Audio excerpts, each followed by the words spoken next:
Chapter 11. The Land That Wanted to Die. France, 1776. The salty sea air stung Thomas Alexandre's nostrils as he stood on the deck of the sea-worn Trésorier, his sense of ennui mingling with the familiar scent of bilge in salt water. His stomach could hardly stand another day on this putrid ship. He had spent far too much time cleaning up other people's sickness. "Land ho!" The cry rang out across the ship. The sound struck the weary travelers like the first taste of water on parched lips. A chorus of eager voices rose above the creaking ship as every person on board rushed to the bow to get their first glimpses at the hazy shoreline rising on the horizon. France finally lay before him, her silhouette barely distinguishable from the distant shores of his homeland. As the ship drew nearer to its destination, a wave of emotion swept through Thomas. For his entire childhood, he had heard wondrous stories of France. There would be castles and kings, and most importantly, the promise of freedom. France didn't have sugar cane or coffee plantations to harvest. Here, a slave was of little worth. It was a truth that made the air itself taste sweeter. He knew that his year in bondage was nothing compared to the brutality that so many innocent people had been forced to bear, but the thought of suffering through even a single hour more was unimaginable. He was excited, yet he also felt incredibly guilty. As he stood on the verge of real emancipation, his mother— He took a deep breath. He had to free them. It was a lot of pressure on a teenage boy, but their salvation lay somewhere on that distant shore. The ship eked towards the French port town of Le Havre. Thomas stared over the rail, lost in thought. From behind him, he heard footsteps. He hoped it wasn't the captain ordering him to do anything else before they arrived. But as the steps came closer, he recognized the familiar thump of his father's feet. There weren't many people on the ship that talked to him.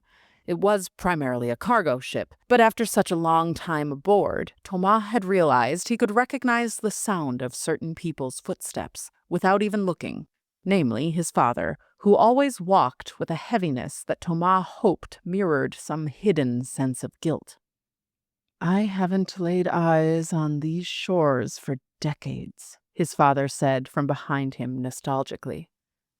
"Are you looking forward to landing, Father?" Thomas asked, his gaze still fixated ahead. The colors sharpened as they drew nearer. The land was very brown. It was not green like Saint-Domingue. It looked like France wished to die. "I do not know," Antoine replied. "I have gone over the papers 1,000 times, and yet it is hard to believe that I have any right to claim what I am about to take. I know it is owed to me, and I deserve it, but for some reason, I struggle to find joy in it."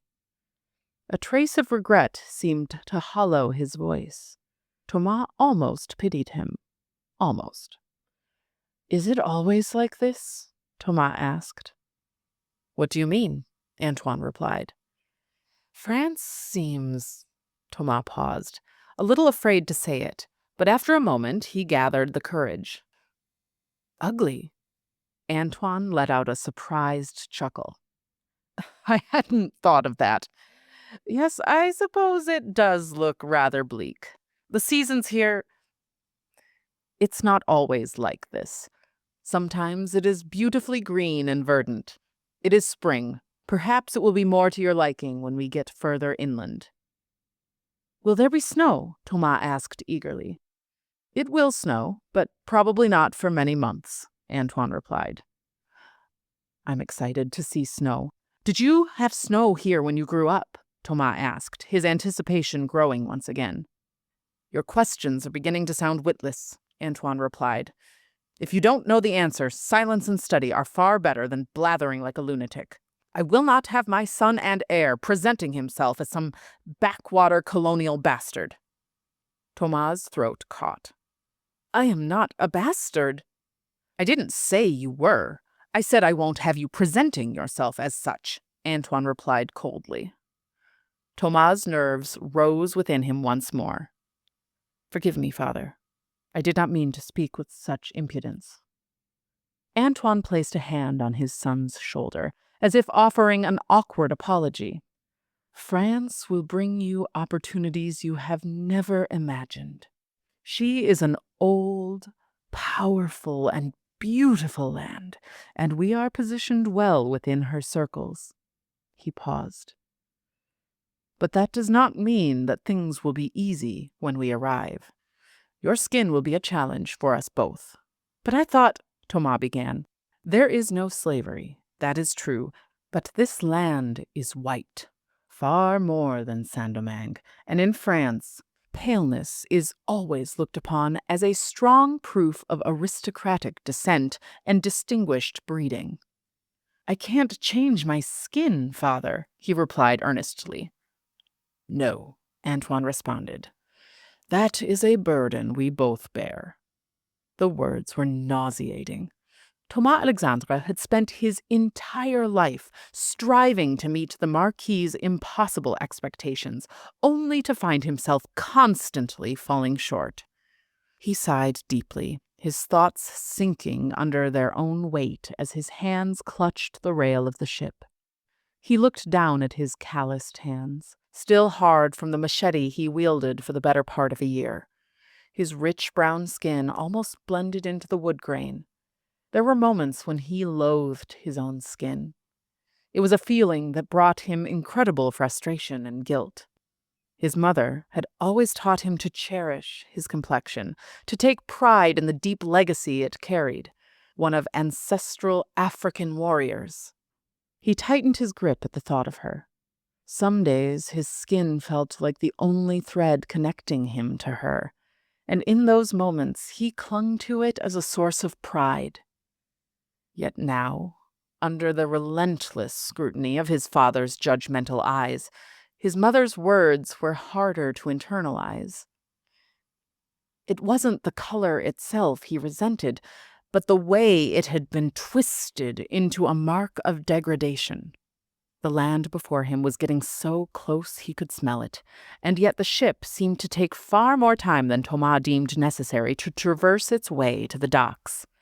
Thomas was desperate to set foot on solid ground. Finally, the anchor dropped and they were given clearance to disembark.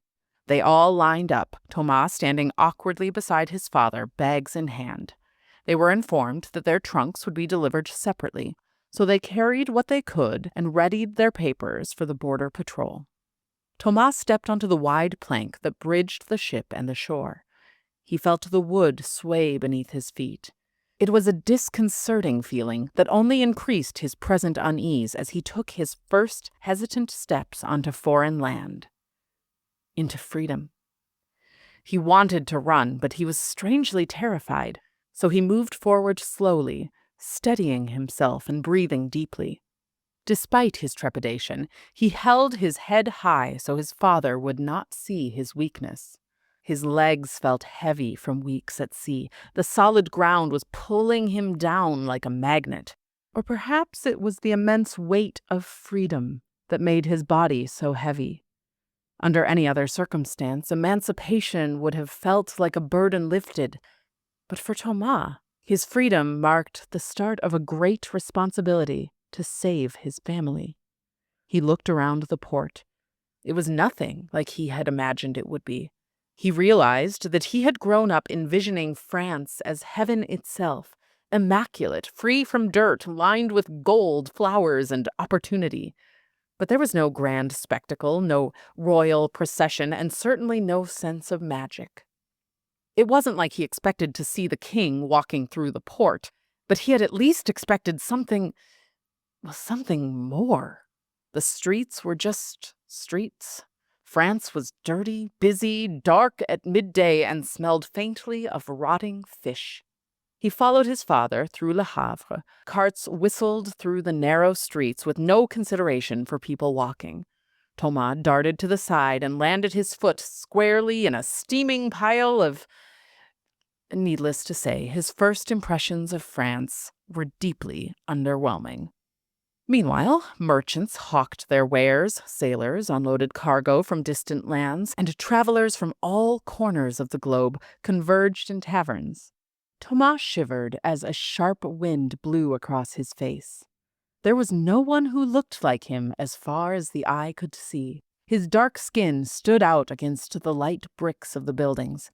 He felt an intense sense of displacement, like there would never be a way for him to belong. They paused briefly at a modest inn where they arranged for a carriage and enjoyed their first warm meal in weeks, perhaps indulging in a bit too much ale as they awaited the arrival of their trunks from the ship. A few hours later, they were on their way. His father had been right about one thing. Once they left the port, the landscape gradually transformed. The barren coast gave way to a lush countryside filled with vibrant greenery. Unlike the palms of Saint-Domingue, the trees here were broad and dense. Their budding leaves provided welcome shade as they traveled along the dirt roads. The carriage ride passed quietly, with Thomas deeply engrossed in his reading. Before their departure, his father had purchased a few books for him to pass the time. They were mostly French histories, but Thomas had begged his father to allow him a volume on swordsmanship. Living on a farm in Saint-Domingue had left him little opportunity to learn the art of fencing, but this book brought his dreams of valor and adventure to life. When he was little, he and Adi would have duels with sticks, but now the prospect of holding a real blade seemed within reach. Perhaps he would become a soldier and finally be the son his father could be proud of. Plus, he was sure that being a soldier would make it easier to rescue his family from their plight. He could be like Saint Georges when he slayed the dragon, rescuing his village and paving his way to glory. Eagerly, Thomas devoured the pages, but the text did prove challenging to read at times. It wasn't because the writing was too difficult. Thomas was a very skilled reader, but the book had taken on water at some point with a previous owner, so some of the words were rather smudged. Nonetheless, Thomas would not be deterred. He would bring honor to the family name, even if he never before felt the weight of real steel in his hands. Whenever his father dozed off, as he often did during the journey, Thomas Alexandre seized the opportunity to write letters to his mother. The bumpy road made his script uneven as he described his new adventures. He wanted to make sure that he stayed grounded in purpose, because he knew it would be easy to get consumed by all of the excitement, especially with an ocean between them. A sudden jolt rocked the carriage. Antoine let out a loud snort and woke up abruptly, but Thomas was able to hurriedly stash away his letter and resume his reading before his father had fully stirred. Despite his best efforts to remain focused on the literature, the confines of the carriage did force occasional conversations with his father.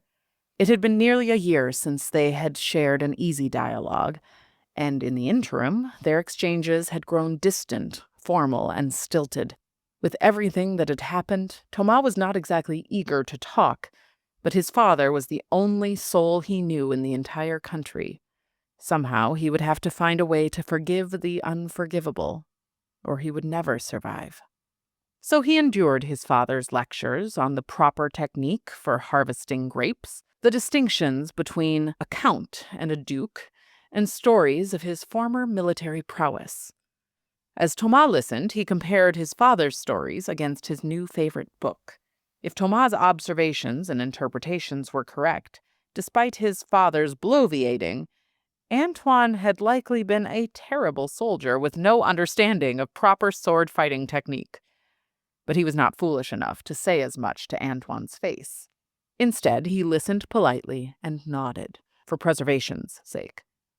They were beginning their third day of travel. The countryside was shrouded in a thick, clinging fog that muted the world around them. Only the rhythmic jostle of the carriage reminded Thomas that they were still in motion. For hours, the landscape seemed only a blurred, monotonous haze.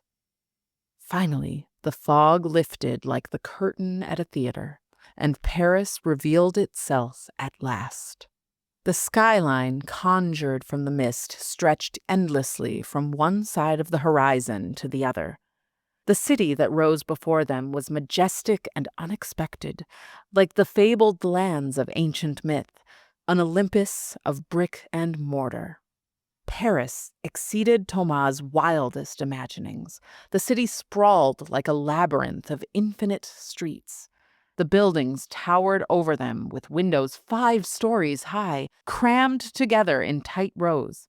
There were apartments stacked atop bustling shops and taverns. As they wove through town, Antoine swore he knew where to go, but after several hours, it became clear that his father was terribly lost. It took substantial convincing, but eventually Antoine was forced to get directions to his lawyer's office.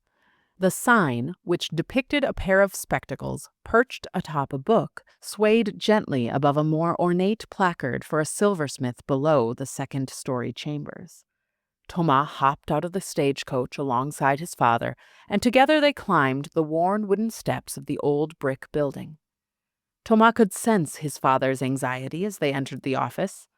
The lawyer, a frumpy figure whose rumpled appearance misrepresented his sharp legal acumen, welcomed them without delay. Soon his father was seated across from the lawyer, eagerly immersed in discussions and paperwork. To Thomas, the discussion was excruciatingly dull. He had been in a new land for days, and all he had managed to do so far was watch it pass by from a carriage window. "Father, may I wait outside?" he asked eagerly. Antoine didn't answer, but neither did Thomas wait long enough for an honest reply. He followed his restless spirit outside. The streets were busy, and he didn't want to stray too far, but he was not just going to stand in a dark room any longer. At nearly 15, Thomas Alexandre cut a striking figure. His towering frame eclipsed most of the Frenchmen who passed him by, despite only teetering on the edge of adulthood. He drew curious glances and whispered remarks as he wandered the streets. Then, across the square, he saw someone that stopped him in his tracks. Her skin was darker than his, as she sat on a corner with a basket full of fruits that Thomas had never seen before. "Apples for sale," she called with a thick accent that he could barely understand. Thomas had read of apples, but had never seen one in person. He wished he had some coins to buy one, but his father had not been so kind. There was something about her that Thomas found odd. It was like her skin, dark as it was starved of sunlight, almost gray in hue. But it wasn't only that. With every step he made, Thomas had received countless stares, but this woman was invisible to the bustling crowd.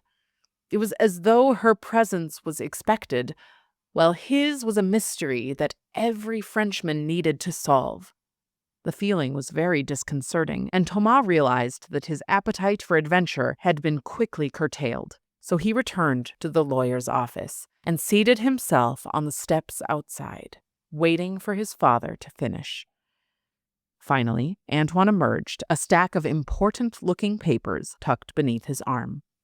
With their business concluded, they returned to the carriage and made their way to the family chateau in Belvianco. At last, the chateau came into view. It had a grand marble edifice, larger than almost any plantation house Thomas had seen in Saint-Domingue. The facade was framed by immaculately kept gardens, their paths winding toward the imposing front door. "Antoine!" an aged voice called out. "I thought it might be you. I heard your ship landed last week. It is so good to see you, though I should probably call you Sir now." A man carrying pruning shears approached the carriage enthusiastically. "Gérard, is it truly you?" Antoine responded, his voice alight with surprise. "The very same," the old gardener replied with a wide grin. "You're so old now." "I mean no offense," Antoine added with a chuckle, his face brightening in a way Thomas had seldom seen. "None taken, my friend. It has been a lifetime, hasn't it?" Smiling broadly, Antoine turned to his son. "Thomas Alexandre, this man, ah, mon Dieu, we played together as children. His family has tended these lands for generations. He turned back to Gérard. We must catch up properly. But first, do you know who's been overseeing the estate in my absence? That would be Monsieur Lepaut, Gérard replied. A meticulous fellow, he's managed the place well in your absence. He was hired several years ago by your old codger of a brother. Antoine laughed. How I have missed you. Could you point me in his direction? I need to get a sense of the estate's affairs, but please, join us for dinner later. Is there a chef on the grounds? Not for some time, since your brother left. Monsieur Lepaut will likely have to hire one, but I can have my wife prepare something, Gérard said. Are you still in the same cottage your parents had? I fear, are they still? Antoine's voice tapered off. Gérard's expression faltered for a moment. No, they passed on many years ago. I am truly sorry to hear that, Antoine murmured. They lived full lives, the gardener replied, and my wife will be overjoyed to have you both. It won't be much for a marquis, but she makes a stew that, in my humble opinion, is fit for the king himself.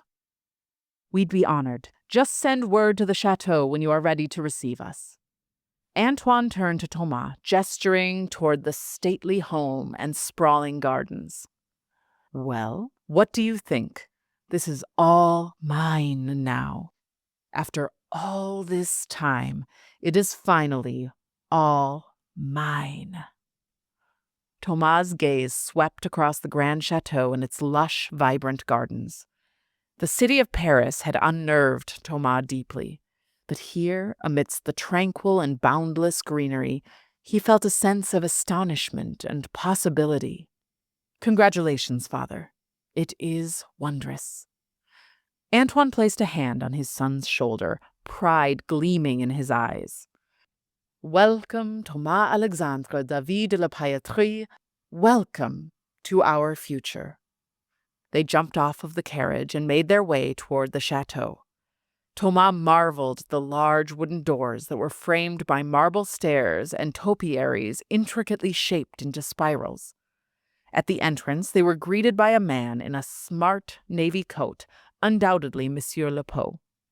As Antoine became immediately absorbed in conversation that held little interest for Thomas, the curious teenager pushed open the grand front doors and stepped inside. He had never seen a ceiling so high or more detailed. There was a large candelabra and a huge front stairway decorated with fresh flowers. This definitely met his childhood expectations of what France would be. It was like something a king would live in. Thomas explored his new home with growing awe. The chateau was a maze of ornate rooms. As he wandered the corridors, he stared up at portraits of his ancestors, their stern gazes inspecting his every step. He imagined his future self hanging on the walls beside them. He would be older when they would paint it, probably in a fancy white wig. Maybe he would even have a mustache. He wanted one for a very long time, but his facial hair still refused to grow in. He wondered how those ancestors would feel knowing that soon a black man would adorn these historic walls. They probably would think he was tainting their perfect line of portraiture. But that was a problem they would have to complain to God about. He took a deep breath, the scent of polish and old wood dancing around his nostrils as he continued to explore. The trophy room was fascinating. He had never seen animal heads lining walls before. At first, he thought they were statues, but when he reached up, he saw the antlered animals had real fur. In Saint-Domingue, people hunted hogs, wild cattle, or slaves, and their remains were generally not hung up to brag about, at least not inside houses. The thought sent a shiver down his back. These animals were interesting, though. He wondered if his father had shot them, or if they were even more ancient. The antlers looked like works of art, their twisted shape leaving eerie shadows on the wall behind them. But something about that room had Thomas suddenly feeling incredibly claustrophobic. The thoughts of Sandamang. He needed air. He ran back to find the veranda he had passed earlier in his explorations. He pushed open the glass doors and walked outside. The view was exactly what he needed. Acres of meticulously manicured lawns stretched out before him, dotted with lush greenery and bursting with colorful blossoms. The gardens seemed to go on forever, every corner revealing new surprises with hidden fountains and blooming rose gardens tucked away in secret corners of the estate. When he regained his nerves, he continued his adventure. The drawing room was filled with elegant furnishings and silken cushions. He rubbed his hands over the fabric. They were so smooth. The library and hundreds of shelves lined with leather-bound books that whispered tales of far-off lands and forgotten adventures. Thoughts of his mother were creeping up again. She would have loved this room. He always associated her with the smell of old leather. It reminded him of sitting on her lap as a child reading. He tried to shake the thought away, but he felt very guilty about it. It wasn't that he didn't want to think about her. He knew he had to, but that responsibility was daunting, and for today he just wanted to relish his good fortune. He sat down on the velvet chaise. Those thoughts were hard, and he didn't want to wallow in that today, for luxury and wealth were so wonderfully soft. The chateau had uncovered countless incredible rooms, but nothing could compare to the sensation Thomas felt when he stumbled upon his own bedroom. The walls were draped in rich fabrics and adorned with delicate tapestries. His trunks had already been brought in and rested at the foot of a magnificent canopy bed with billowing curtains and sumptuous bedding that beckoned him to rest.